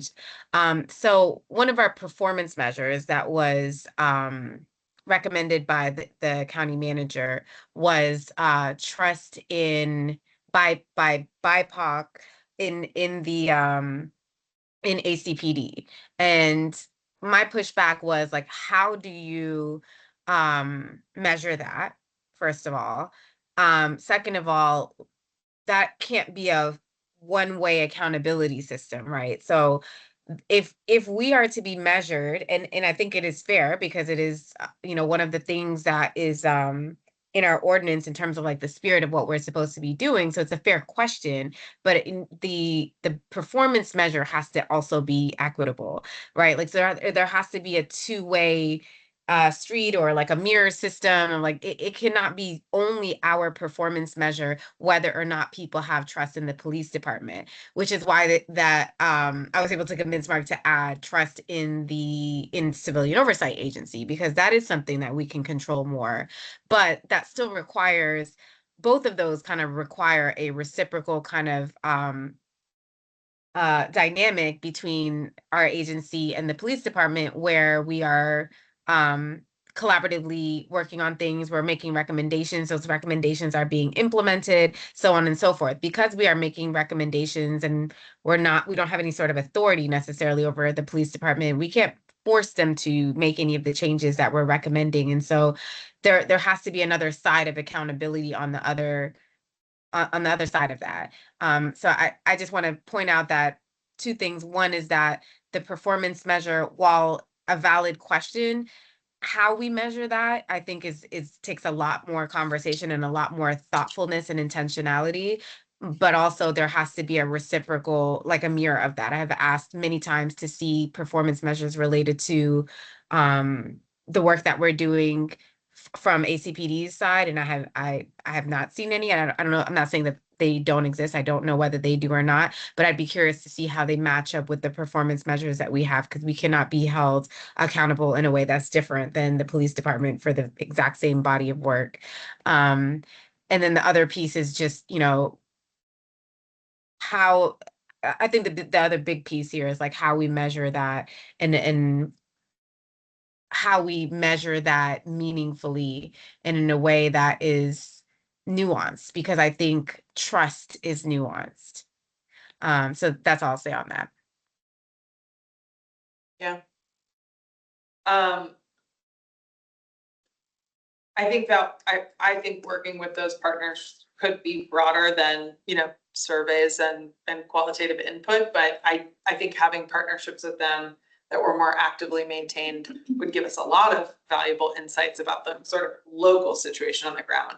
I think that's sort of the parallel to the policy scanning of like, what are other entities, whether it's localities or oversight bodies doing, that sort of parity with social media in the middle to say, we need to communicate about our work.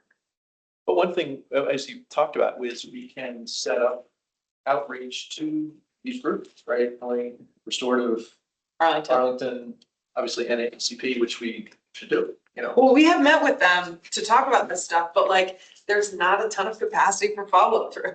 You know what I mean? Like, Mummy and I had lunch with, Restorative Arlington last fall and talked a lot about, wanting to engage them for training. They're like, we have training requirements that we've had a hard time keeping up with, because it's like, remember Jim was our training liaison, and even, one of our best members, and it was just hard to keep up with, like setting up training opportunities and those things. So part of the reason I wanted to pause here is there is more of this we can do on our own, but that's sort of like based on our own like volunteerism and ability to follow through. And that is, in some cases an unreasonable expectation given the level of effort required for, some of these other things. Right. It is significant when we make these recommendations. They are significant, and it is kind of, as I think more and more about it, like a completely volunteer board making recommendations for the police on implicit bias is a significant thing, and we do need the expertise, and we need, so I do, yeah. Well, you reminded me just now, we had a meeting probably 2 or 3 years ago now to talk about the subcommittees, to basically say, what are all the areas of interest that we have and see if we could sign up in pairs, to be able to do it. That was right before we really got a little neck booting for, processing all those cases. But it would be worth, just like the police practices group, it would be worth revisiting, what were those subcommittee topics and what were the ideas that we had? Because we got together to sort of brainstorm.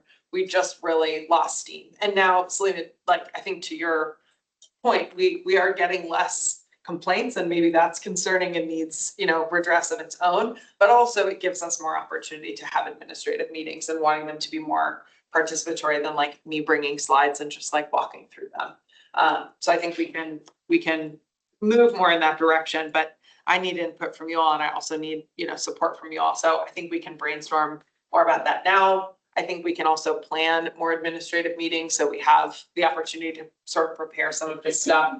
The ideas I've heard so far are, I can circulate those in an email afterwards and see sort of what folks might be interested in. And maybe that generates an idea that it's like, you'd be interested in doing something else, but until we get more resources, that's sort of where we're stuck. Is there anything not covered by sort of what is on this? You can see more minor elements below. I talked about, the civic associations might be a place where we can engage more, coordinating with ACPD on policy recommendation implementation. That's something we want to do in our meetings. That's sort of changing our meeting protocol, and then refreshing our training program so that we are like, I listen into the Nate Cole YouTube videos usually after they're live.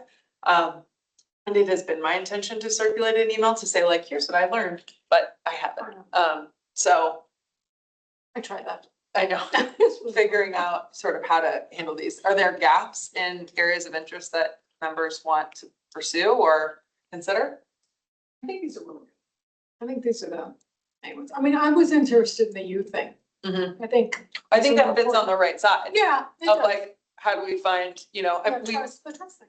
didn't we tour? No, we didn't. We did. No, I toured that Oh, you detention, the youth detention facility in Alexandria. Yeah. You mentioned that. Yeah, and she runs an incredible, the director over there runs an incredible program. Can I ask you a specific question about the social media? So what is needed in our interaction with the county board or the county manager to get that? Like, how far away are we? Well, here would be my relevant questions. I think I could stand up a social media presence. I suspect we would get wrist slapped for not being consistent with like brand guidelines or communication standards or, whatever that is. I think it would be very valuable for us to have somebody, I think temporary staff would be perfectly appropriate for that, because I think we want somebody who does this all the time. It would be easy for them to make sure that, whether or not public comments are on or off, whether that discussion is moderated and monitored. Like, you can open a big can of worms by going about an online presence without some, proper calibration. I think we need somebody to sort of plan and prepare what that would look like. What kinds of posts are we posting? What's the cadence? Do we allow comments? Do we not allow comments? If we do, how do we, respond to those? So that to me does feel like we would prefer to have somebody who has a lot of experience running social media, not as a personal endeavor. And I say that because my old roommate used to run the social media for a grocery store. Shockingly contentious comments, actually moderated. So now. yeah. Oh yeah. ARL now. Yeah.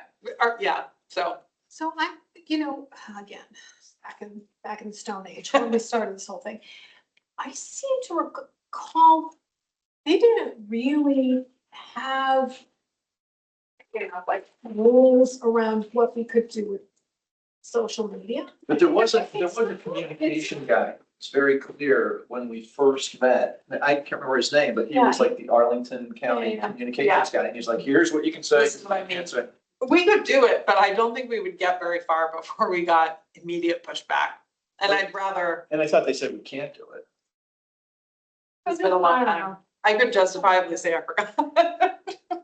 I don't remember. Either way, I don't think we should just wade into it without Right. some thought. Yeah, another factor is the county manager's office has specific rules for how we can operate under them with social media. That will very well it's gonna change when we go to the county board. I don't know if they're gonna be more relaxed on it or not. I'm hopeful that they are, but then there's a lot of like bureaucratic red tape. That's the reason why, at least for Mommy and I, we haven't been able to start up like things that are just like very logistical in nature and like they have a system of how they want to do things, and that's just gonna look different when we get to the board. So we're in a little bit of a gray area right now until July, once we are. Are there other boards that have social media presence? Like this Alexandria or Fairfax? Well, I didn't mean that. I mean, even in Arlington and Yes, yeah. other, I don't you think know, so. like the, whatever. The planning board, Transportation Commission doesn't, does housing? No. they don't I mean, we are a very unique No, commission I realize generally, but I yeah. was just wondering, because it makes it like simpler if somebody else has already started doing it. Yeah. Joshua, do you have thoughts? I just had two thoughts. One, of course, we talk about social media right now. I was gonna say that I think a lot of these three topic areas and the sub kind of topics we're talking about would be bolstered, right, by a good social media presence. Like a lot of these things are just a feedback. It's so much easier to keep up partnerships, especially with partners that already have strong social media, social network presences, when you could bump that on there.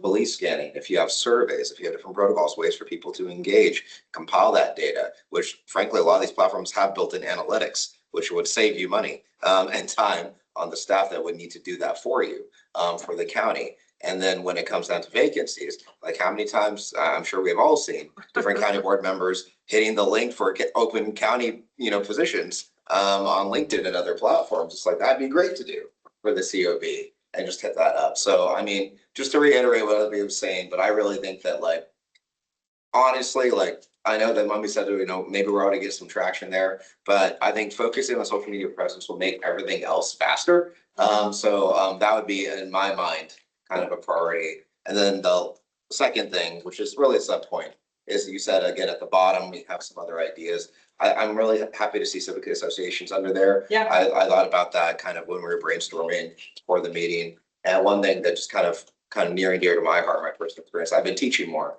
frankly, at different law schools. They have different clinics. And I think I'd be inclined to reach out or establish some kind of partnership with the local law schools in the Arlington area, because their clinics, whether it's housing, whether it's a criminal defense clinic, whether it's other clinics, there are so many other times, whether it's like with mental health, a housing situation, benefit situation, there are tons of police related issues that happen that are not either criminal directly in nature or are never turned out to be criminal in nature. Where to your point, I think it would be great for those people to kind of know that we exist, first and foremost, but to also offer as a resource to the people they interact with, both partnerships as well as potential clients, to say like, hey, if they do have an issue, even if it was about a housing issue, but it was with the ACPD officer and they had a complaint about it, hey, you can go to ACPD, which a lot of them would be like, what's the point of that? It's like, we also have another avenue. We absolutely had a housing complaint. Exactly. So, and it happens, right? And so, yeah, so I think that that's another idea that I'm still noodling with, to reach out at least to some of the people that I know in this area, but I'd be interested in and happy to contribute to that, at least to get in those rooms, have that discussion, and maybe set up partnerships with different kind of law schools in the area. I love the suggestion of legal clinics. I'll tell you, Gary signed up to be our liaison to the civic associations. And I did represent this in some capacity during the budget hearing, but like our original members who signed up and were tasked with doing additional work left. Causation correlation, murky, but it does make me a little nervous because without recruitment, we really can't afford to lose anyone. We're already on our absolutely thinnest margin. And who knows, maybe we'll get some, either faculty, staff, or law students that would be happy to join the board in the future. So that would be even good for us, I think, organizationally. Okay. I might add on the far right, I think it can fit into the far right community, that would be like doing some sort of a survey to understand what the level of knowledge is about the COB and how to file a complaint if somebody has a police complaint. Oh, we looked into that as well, as the ability and the cost of doing so. That was actually part of why we were interested in potentially recruiting college students to do it as sort of an internship thing. But I would think like public policy graduate students could do it as their capstone or something like that. Yeah, I mean, absolutely, but there is some cost to it still. So one of the other things we thought about was focus groups. They're cheaper. They're not as scientific as doing a survey and crunching the numbers, but they can give you a lot of insight. Well, my thought about it Now, because there's a lot of online survey tools. I mean, it creates some issues for sure.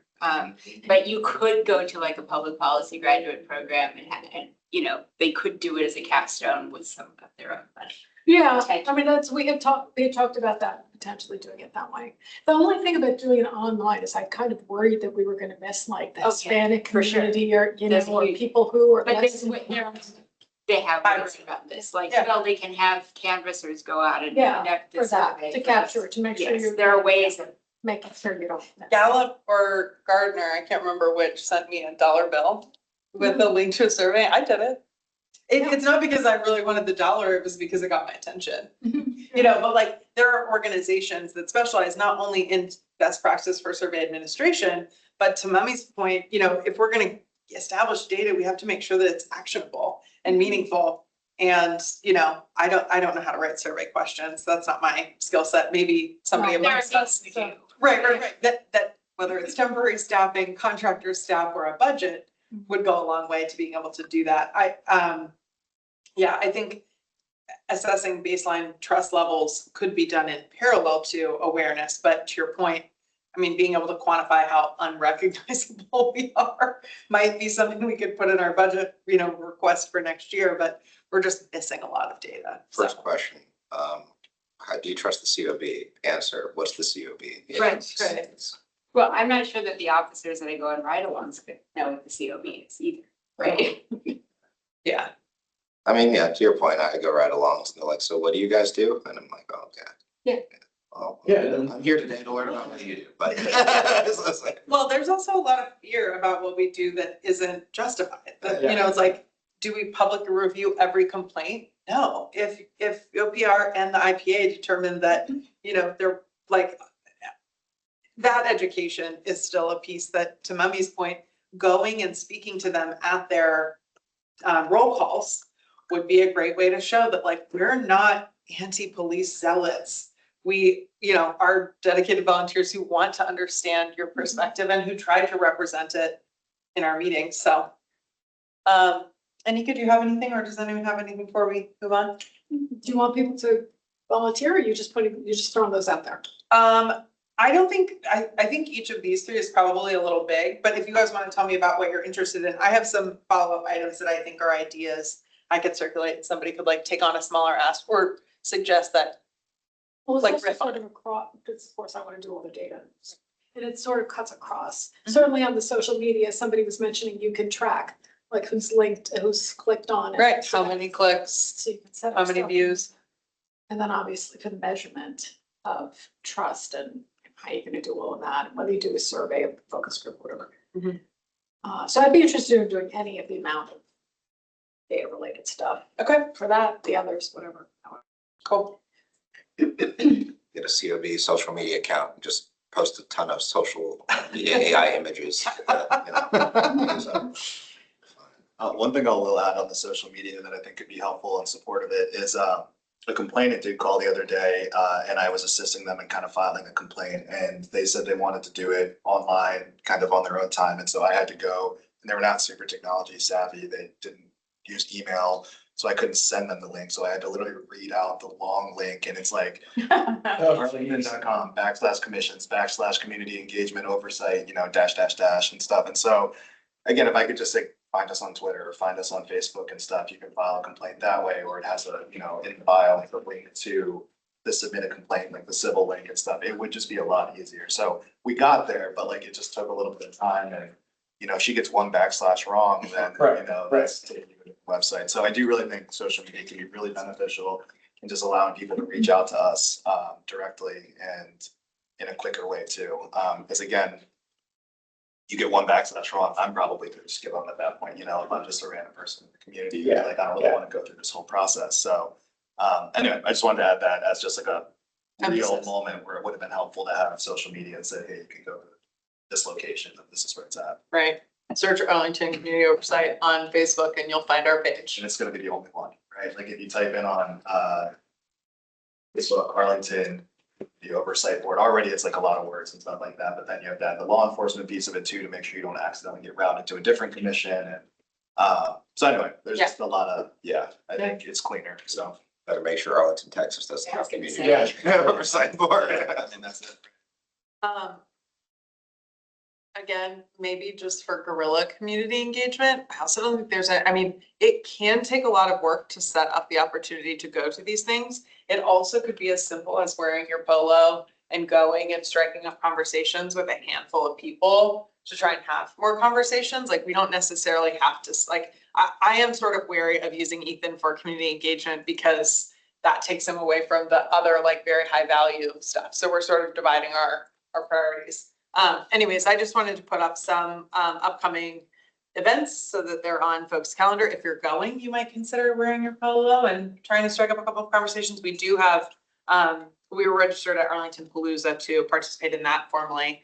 I have it on my calendar to go. I think others said that they might be able to. But Joshua, to your point, the Civic Federation General Meeting or the Civic Federation Annual Meeting, we could probably reach out to someone and see if they don't have, 10 or 15 minutes for us to give a little brief. I have several briefings. I know Mummy has briefings. We could go and then just ask, if Civic Federations were interested in having us come to their meetings. I did a long time ago email outreach every point of contact that I could, and we only heard back from one. And then we went through several cycles of their regular meeting getting rescheduled or not having space for us on the agenda before it sort of dropped off. So we have done a little bit of outreach there. It was long enough ago that it's probably worth reiterating. So I'm just gonna keep pulling events like this and trying to put them up in so that we have some visibility of opportunities we have as community members. Can I, just very quickly, if anyone is planning on attending, any events, if you could let me know also, just so, because I think only 2 board members can attend an event at the same. Otherwise it becomes a public meeting, is that correct? No, because it's open to the public. Okay, okay, gotcha, Right. gotcha. All right, I just wanted to make sure that if there was a need for tracking it. No, I don't think so. Okay. I think it's fine. Especially because like, we're not there talking about official business, right? Like amongst ourselves. But it is like, we could have like, 4 of us can go down and, have I think it does need to be publicly noticed if it's a meeting, but I don't think that counts as a meeting, I guess. Let's not. Yeah, right? we're not. We mostly split up and are talking to the community members, so maybe we can stage ourselves so that's visible. And if we do have like a speaking or a more formal spot, I think it's probably still good to coordinate that so we can get swag. Yes, I'm telling you, people love those bags. They didn't know who we were, but they took all our bags. I so know, that's- pens, swags. I have the hand sanitizer. I try to flash it I around. can see the pens in the box out there. I love those pens. I love them. I know they're great. Yeah. I don't use this. What's that? I said I can get you one before you leave. I love them. Yeah. I do think we should try to Yeah. organize Several. the efforts so we know like what sort of supplies and stuff we might need to bring. If we're having a table or not having a table, or if it's more of a casual, I don't know the best ways to organize this, whether it's like in a spreadsheet or like we can do a sign up type of thing in a spreadsheet. And then know kind of what the layout is. Is it something that we're just casually attending and talking to folks, or is it something that we're expecting to table at so that we can make sure we have whatever supplies and stuff that are needed? Great. Yeah. Oh, and also for reporting too, because at the end of the year, we may want to include in the annual report how many community engagement events we went to, what participation was like. So I'm also happy to kind of look at a tracking system and send that around, and if that's helpful. What if we add it to the attendance planning spreadsheet? Yeah. It could just be a separate tab that says here are the upcoming events. You can sign up if you intend to go, and then you can confirm if you did or didn't go. You're talking about the Google Sheet that you have set up? Yeah, that sounds good. Cool, then we can recirculate that. I don't have any updates that I haven't covered already. Mummy, do you have anything else you want to report out on today? No, just that I mentioned earlier that the 2 pieces of legislation were signed by the governor, so we are looking to see those legislative changes as of July 1st. With my reporting structure to the county board, but more importantly, the records access issues. So I expect that we'll need to make some ordinance changes at some point in the near future.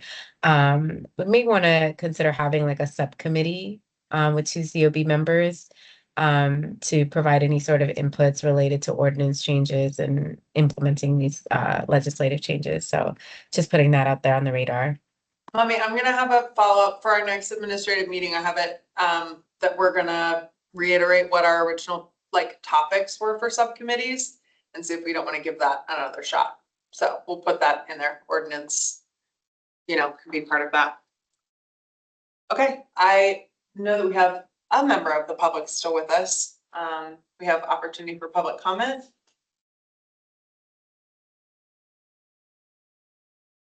Otherwise, any outstanding COB inputs, open discussion?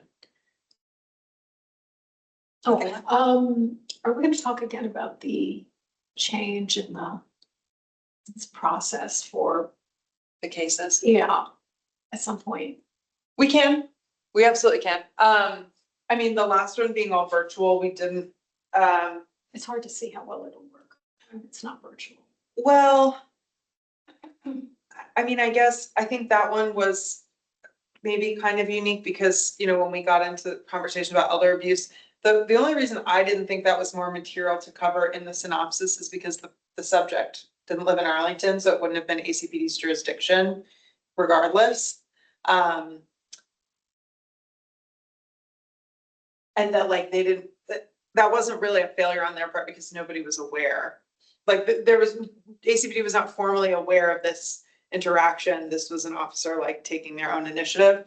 So I think, and what I suspect is that by providing a sort of more up-leveled synopsis of the situation, not going into the facts of the case that are needed to make an assessment.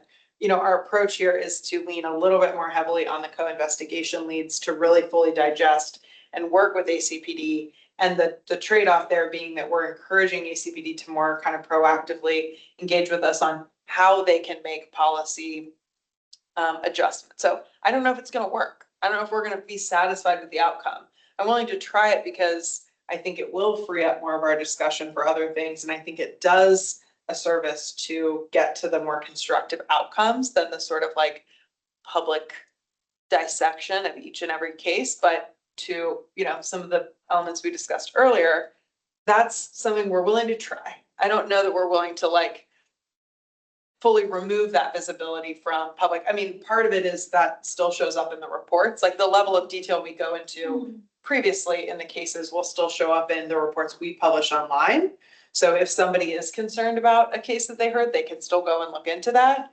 But the proportion of our public facing dialogue becomes smaller on the case reviews and more on the policy outcomes.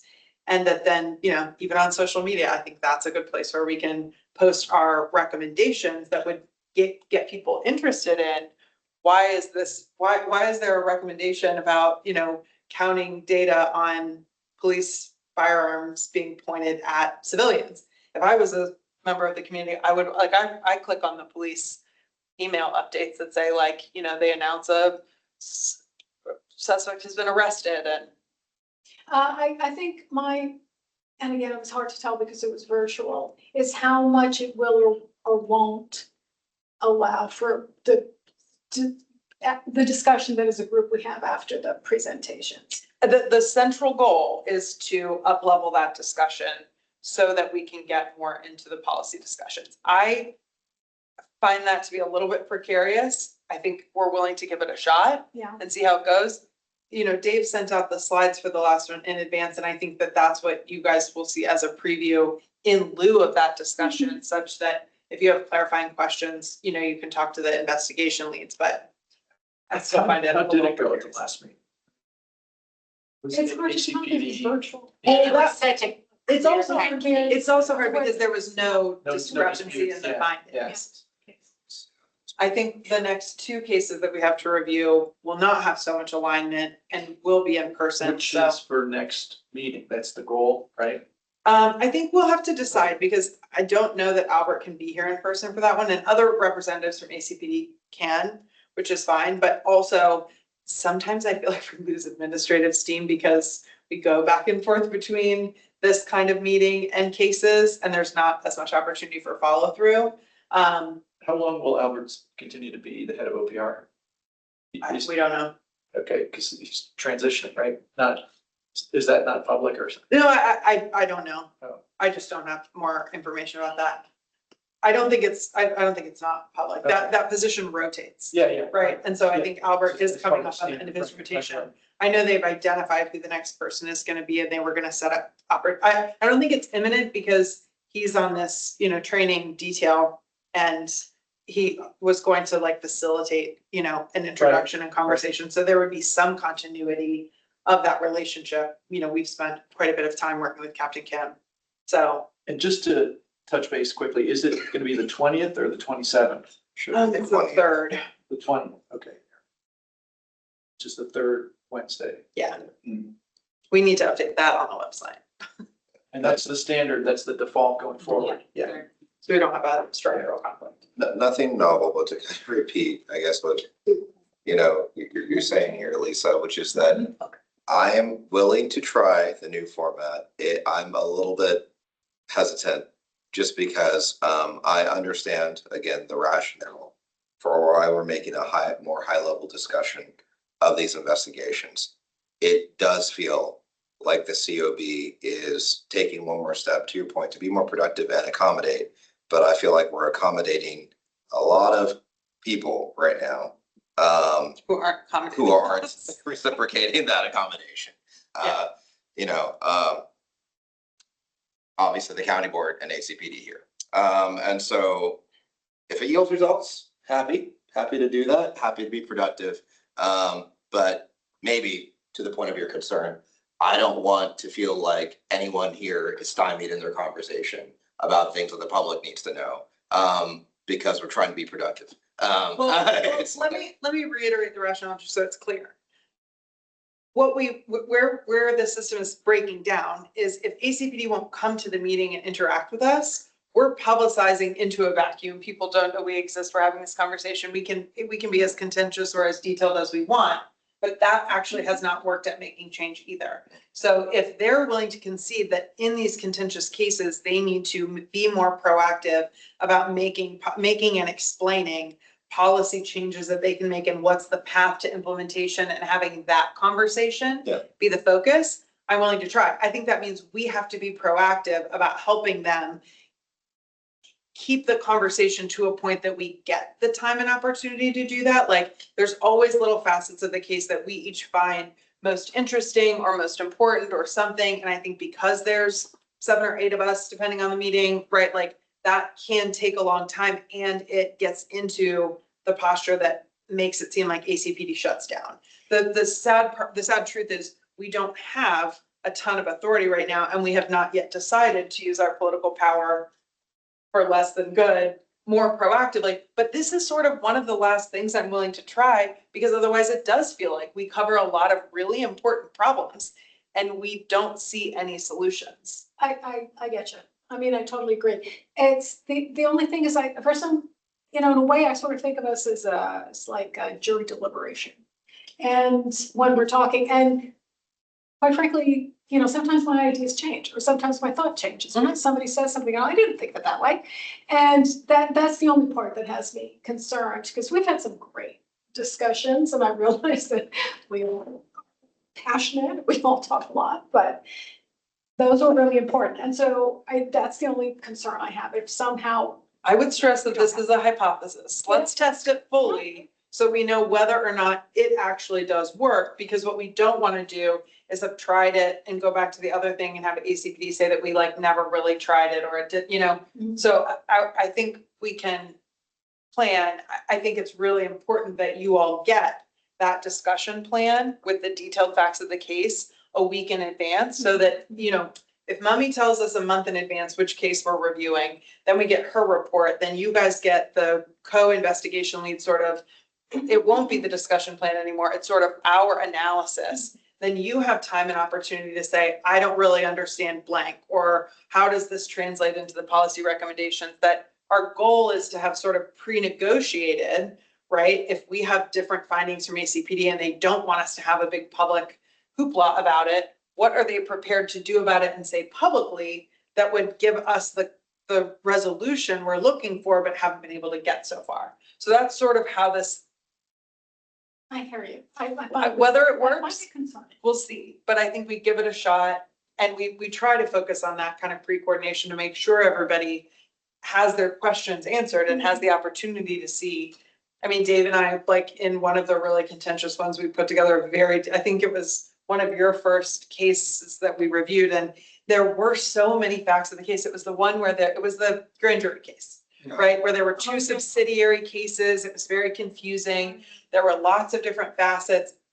And, you know, I don't want to ask you guys to endorse a recommendation that you don't really understand.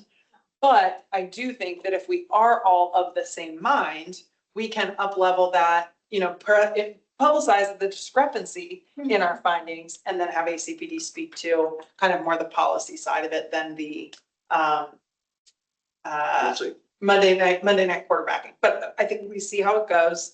We see whether or not that, you know, engenders change in their demeanor and participation. And if it doesn't, then, you know, we have the recourse available to us to even revisit those cases, if that's what we wanted to do, right? If we felt like we didn't get meaningful dialogue, and so we have to go, you know, into the full discussion, I'm not opposed to that. But I do feel like we hit a wall sometimes.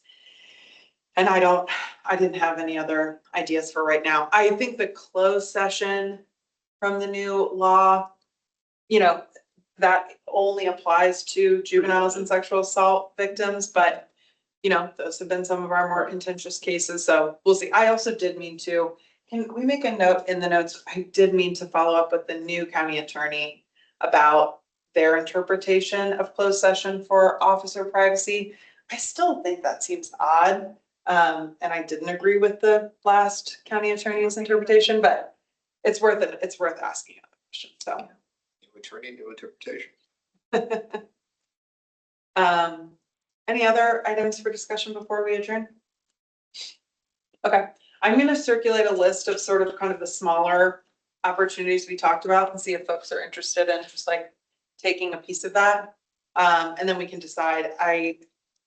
We would, I think, because I can't remember. Oh, I guess February was March was the short month. We had, it seemed like fewer weeks between now and then. I can't remember. Either way.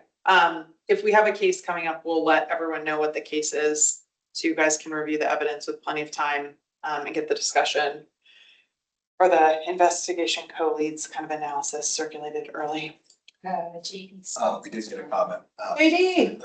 Oh, okay, great.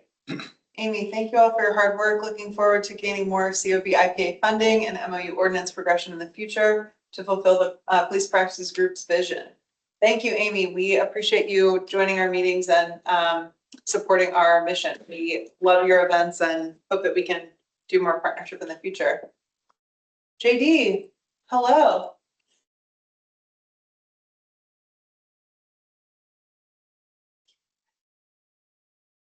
You're on mute, but we're ready to hear your comments before we adjourn. I just thought I would jump in. It's great to be here. We're just finishing up a long, the budget season has been really tough, challenging, but that's what we signed up for. I guess I'm coming in to ask if there's perhaps any questions for me. I think I caught the tail end of y'all talking about the budget, and anything for me? JD, we're gonna circulate something in writing before the end of this week. I know the final determination is April 22nd. Yeah. What's the lead up to that look like? So we're going to be in markup tomorrow. Everyone can follow it online. I would actually encourage folks to watch, but we'll have markup tomorrow, and then next week, of course, we will adopt a budget there. Sure. Let me just say this. As it relates to the Community Oversight Board, the advocacy, the letters, actually the testimony by both our IPA and you, the chair, Julie, I think has gone a long way. and I can state that at this moment, and that your voices have been heard. Don't want to get out in front of tomorrow's markup or the final budget approval for next week, but I think I'm comfortable to say we have, it's all about moving the needle, right? And I think we're gonna be in that direction of moving the needle in a positive way as it relates to community oversight in the IPA's office. Okay, What's the opportunity for public comment in tomorrow's meeting? it won't be any opportunity for public Okay. comment. It'll be county board, working with members of the DMF staff and the county manager sitting across the table.